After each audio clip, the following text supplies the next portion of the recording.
All right, so this video goes over how to find inverses. So first thing you get to know is some inverse notation. So when you see a -1, the exponent, that is notation that we use to signify inverses. So this notation right here, f, -1, the exponent of x, is pronounced f inverse of x. I'm going to say that all the time, f inverse of x. Here are your steps for finding inverses, there's two ways. Today we're going to learn the word way, which is probably easier for most people. In the word way, you write down the steps to the original function first. If you're having trouble with this, substitute a number in for x and follow PEMDAS. So therefore, if I look at number 1 here, I'm going to write f of x because I'm writing my steps for f of x first. And if I were to plug a number in for x first, again following PEMDAS, well, there's no parentheses in this problem, there's no exponents, but there is multiplication. So the first step I would do if I plugged a number in for x would be to multiply that number by 2.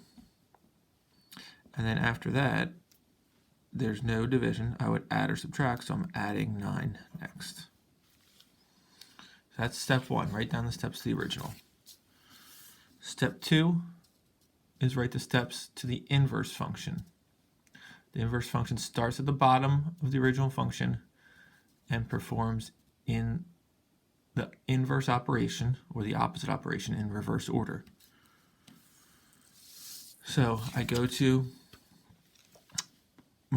just make another column here. I write f -1 of x, which again means f inverse of x. And then again, the key is we start at the bottom of the original function and do the opposite operation and in the reverse order.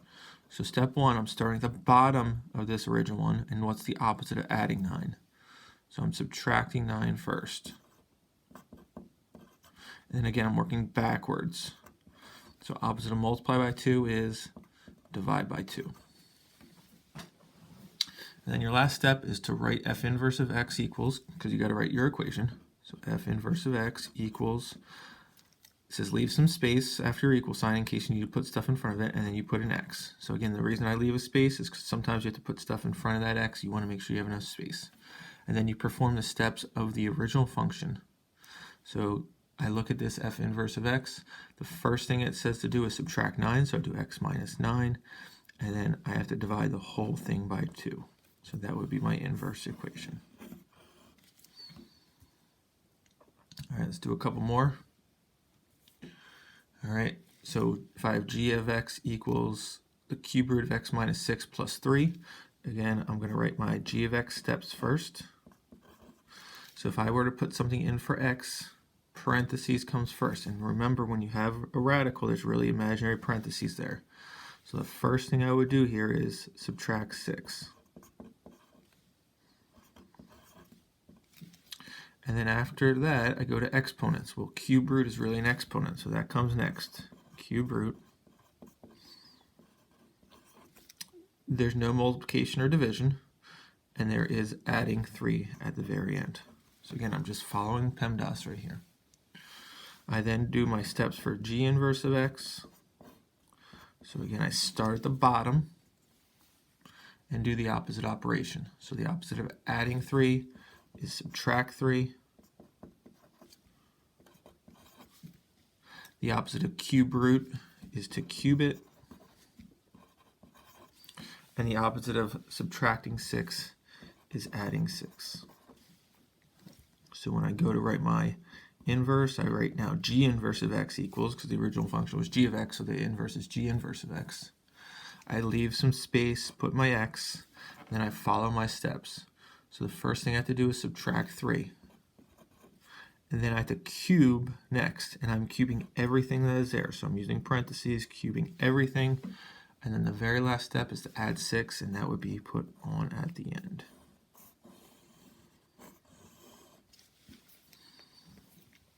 All right, number 3, h of x equals -2x plus 1, all divided by 7.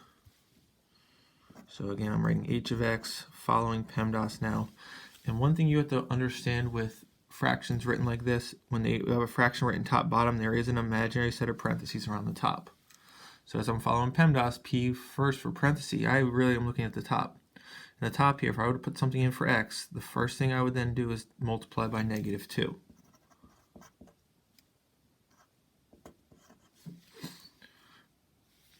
And again, I'm still looking inside the parentheses, so after the multiplication, I'd add 1. And then last, there's no exponents, multiplication and division comes next, so divide by 7 comes next. I then do my inverse,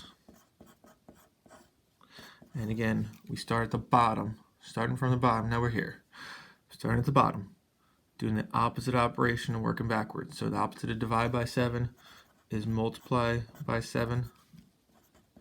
Opposite of add 1 is subtract 1. Opposite of multiply by -2 is divide by -2. So just you're doing the same operation, the same number. Since we multiply divide by 2, the opposite of multiplying is dividing. So it's still dividing by -2.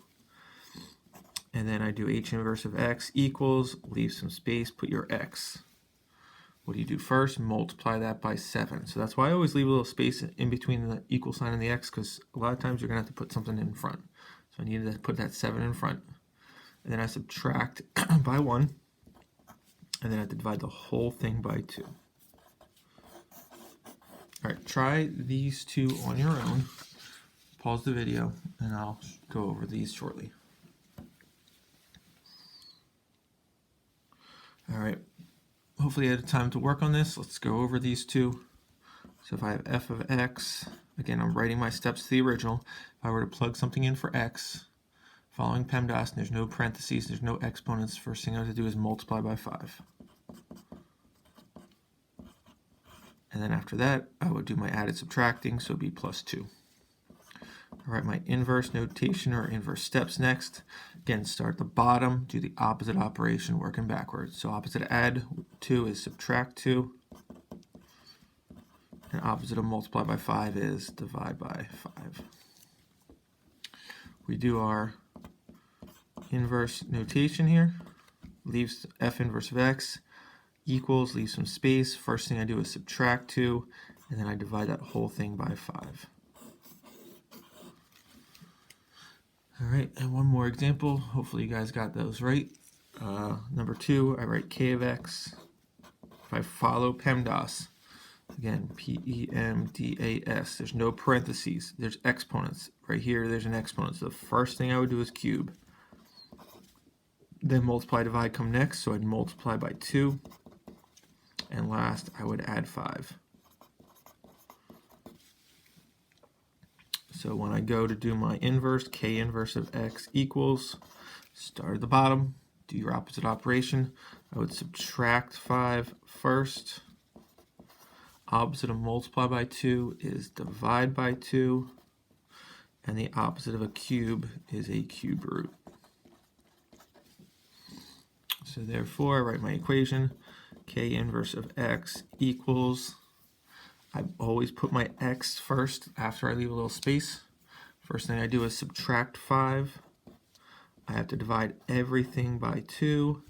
And last step is cube root. And I cube root everything that is there.